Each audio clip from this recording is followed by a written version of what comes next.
Hello, my friend, and welcome to TFU News and Views. I am your host, Anthony Bricali, and this podcast is brought to you by TFU.INFO, the world's longest-running Transformers toy archive. And today we are going to talk a little bit about Toys R Us. You, me, we're in this hobby for a reason, because we didn't want to grow up. We're Toys R Us kids, and by the time I post this, it is very possible that Toys R Us might have already announced that they are closing all their stores. And I was trying to figure out if this is a good thing or a bad thing.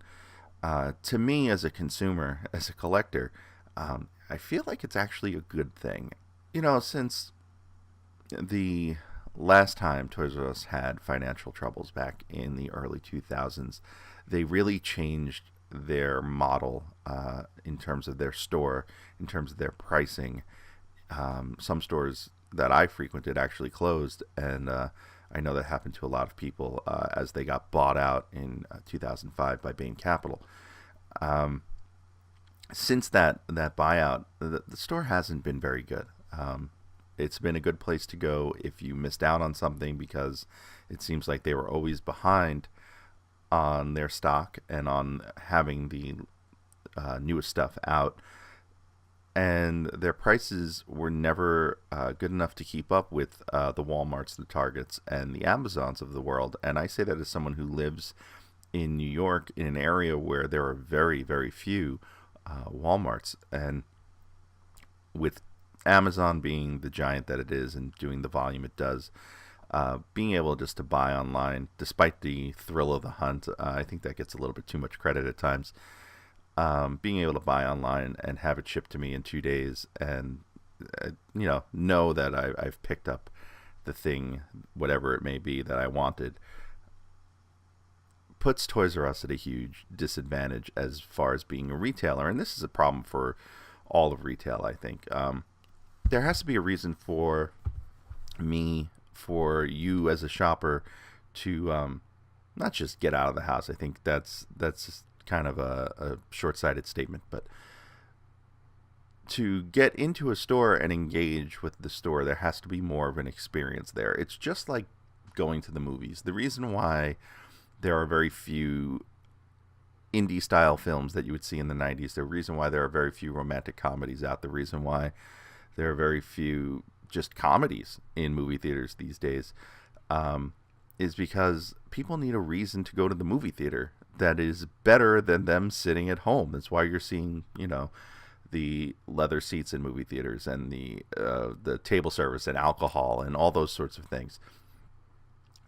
You need a reason to raise the stakes these days, to make it worth someone's while to come see what you have and potentially spend money. And Toys R Us has not done that for well over 15 years. And so their demise is really their own fault. I know I stopped shopping regularly at Toys R Us when I realized they raised their prices within New York City, when I was still living in New York City.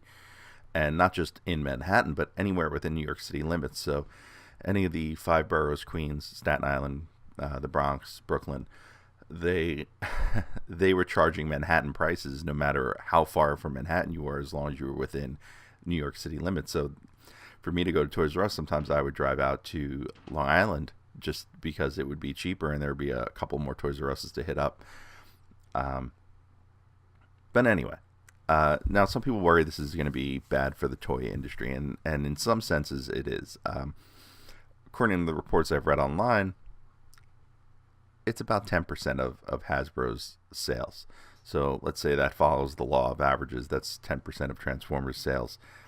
That's not a terrible number to make up, and it's not like that number isn't going to just float elsewhere, perhaps to smaller retailers, the big bad toy stores and the captured preys of the world, the online retailers. The bigger red flag is not so much that the toy industry is going to lose some business, but they're going to lose their place, for lack of a better term. There's going to be no face of the toy industry anymore. There's no more toy stores once Toys R Us closes. So that leaves either two options. One, toy stores fade away from the face of history, like, video stores and, for the most part, music stores. Or they become, I guess it's three things. Or they become a niche thing, like your local record store.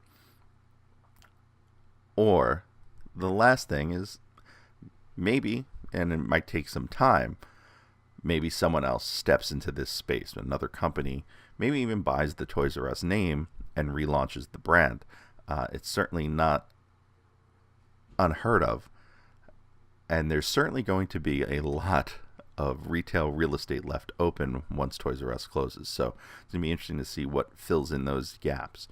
So as a collector, the best case scenario here is that in a couple of years' time, someone steps in and creates a chain or develops a chain that can be the storefront facing property that your kids are going to want to go to, your grandkids are going to want to go to, and as a place where you can actually see and touch and interact, and something that has a little bit more of a modern approach to retail, which Toys R Us has stopped doing a long time ago. And just one more thing, just to reach back to the idea that there's a toy store chain.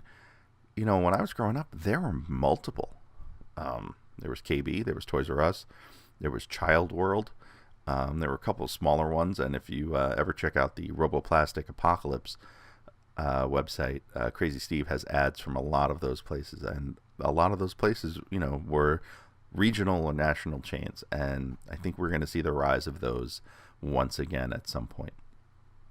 So to sum up, is this a bad thing? No, not at all. Is it a good thing? Not necessarily. As a collector, I'm looking forward to the sales. I'm looking forward to the immediate gratification of what this might bring. But long term, I really do hope someone steps into this space, maybe even Amazon, because they've been looking to get a foothold in retail, and this would be a good chance for them to do that. And speaking of Amazon, if you like this show, if you like our podcast, if you like our YouTube channel, please swing on by to tfu.info/Amazon. You can do all your regular Amazon shopping. I'm a Amazon Prime member, and I've loved it ever since I've signed up. It won't cost you any more, but Amazon kicks back a little bit of money to us here at TFU.info and helps us run this show and run this site. If you have any questions, comments, complaints you want to send my way, the email address is info@tfu.info, and you can catch me on Twitter at TFU_INFO. If you want to check us out on Facebook, it is facebook.com/TFU.INFO. And on YouTube, please swing by, subscribe to this channel if you haven't done so already. If you're watching this on YouTube right now, just go and click that subscribe button. It is youtube.com/TFU.INFO, TFU.INFO. And that will wrap things up for another edition of TFU News and Views. Until next time, see you.